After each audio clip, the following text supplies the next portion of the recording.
Wow. Kamay mo. Wow. Alaglag, danda lang. Oo. So ngayong araw guys, grabe, napakarami nga pala naming nakita mga tambilok dito sa nabubulok na puno. Kaya nga guys, habang fresh pa to, pinudtrip na rin kaagad namin. Pero yung iba guys ay kinilaw namin. Kaya samahan nyo guys kami sa pangunguhan nito ngayong araw at sa pagpudtrip na rin. So what's up guys? What's up? Mahanap padaan lang. So ngayong araw nga guys ay dadaan ulit kami para bigyan kayo ng isang solid at masayang adventure. So ngayong araw nga pala guys ay papasok nga pala guys tayo dito sa gitna ng kahuyan. Ang target nga pala guys natin ngayong araw yung tinatawag namin tambilok guys, o sa English ay tinatawag din na woodworm. At syempre guys, para makahanap tayo ng mga ganong klaseng pagkain ay pupunta tayo dito sa mangroves. After ng mahabang paglalakad namin dito sa gitna ng mangroves o gubat, ayan guys, nakita na kami ng patay na puno. Palatandaan, no? Yan, palatandaan guys kung kinain ng mga tambilok na hinahanap natin, yung mga woodworm. Yan, nandito sila sa loob nito. Bibiyakin natin yan, let's go! Sobrang layo nga guys ng nilakad namin at lumulubog-lubog pa yung mga paa namin dyan sa putik at sobrang dami din guys ng lamok dito. Pero sa wakas guys, nakakita kami dito ng isang nabubulok na puno. Dito nga pala guys nakatira yan sa puno na nigi na nabubulok na guys. Favorite talaga nilang kainin yung mga ganyang klase ng puno. At may kasama nga pala guys kaming bata ngayong araw. Yan nga pala guys ay si Totoy Rodney at napakatindi niyang kumain ng mga tambilok. Nung nalaman kasi guys niya na mangunguha kami at ito yung pupudripin namin ngayong araw ay talagang sumama kaagad siya. At dito nga guys yung maliit na sanga pa lang ng puno yung nabibiyak namin ay grabe, puno na agad ng mga tambilok yun nandito sa loob. At syempre guys, dahil nga pala napaka-fresh nito mga tambilok natin ay pagkakuha pa lang natin dito sa puno ay titikman ko na kaagad. Medyo mapait nga lang guys ng konti yan pero talagang quality yung lasa niya. At sabi rin guys itong mga matatanda ay nakakalakas din daw talaga yan ng mga katawan. At nung nalaman na nga guys namin na maraming laman talaga itong punong nabubulok na to ay kukunin na natin. Ito guys, sinabiyak na natin yung puno. Ang dahil tambilok. Tingnan nyo guys. Grabe oh. Ganun lang kamay, Ruel. Wow. Ano man? Ito guys oh. Alap niyang pare. Pero di ka nakain. Ang dami. Ang sarap nito. Ang haba oh. Ayan oh guys oh. Ayan ang sinasabing tambilok. Sobrang solid. Ayos. Pudtripin natin to.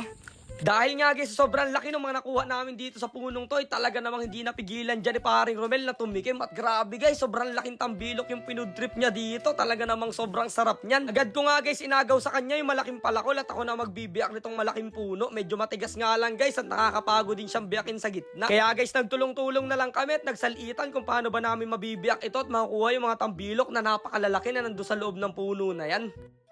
So, bibiyakin na natin, tingnan nyo. Tingnan. Wow. Kamay mo. Wow. Alaglag, danda lang. Oo. Pare. Sobrang daming tambilok, guys, oh. May. Dikit. Ayos. Tingnan nyo naman, guys, oh. Pakita mo yung buong, sa kanila. Laylay ka konti. Chong. Yan, oh. Tingnan mo naman, oh. Buong buo yan, guys, oh. Isang straight na punong-puno ng, Wow. tambilok. Wow. Maya. Ayos. Sarap nito. Kuha. Okay.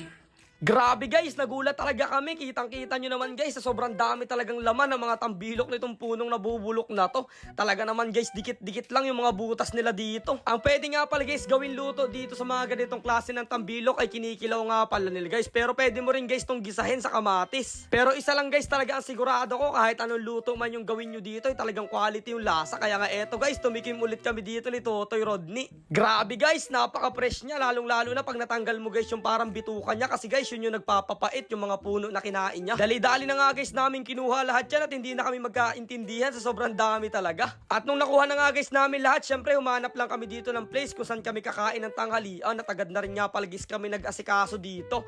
Ito nga pala guys ay kikilawin lang natin ngayong araw at syempre hinugasan na rin nga pala guys namin na maayos yan para maalis yung mga putik. Naggayat na nga lang pala guys tayo ng mga rekado dito tulad ng bawang, sibuyas, tapos naglagay na rin guys tayo dito ng suka. At para guys maging balanse naman yung lasa, syempre naglagay tayo ng asin, paminta, konting magic sarap dito. At grabe guys, sobrang solid na yan. Lasang talaba yan sigurado. Pero habang inaayos guys natin yung mga pupudripin namin syempre gusto ko lang i-shoutout lahat ng mga nanonood sa atin. Shoutout nga pala sa mga taga Iloilo, Cebu, Marinduque at mga taga Palawan. Kaya guys, kung gusto nyo ma-shoutout, paki-comment na lang dyan sa baba kung mga taga saan kayo. At dito nga guys, syempre magdadasal muna tayo. Amen.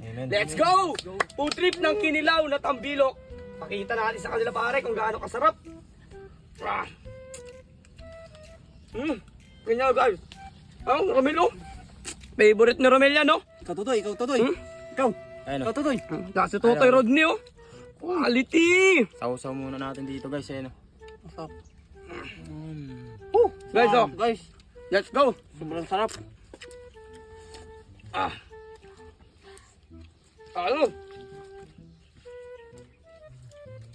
Sarap, oh!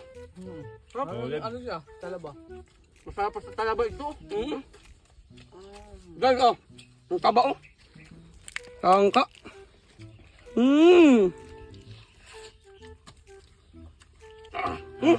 Mahalang.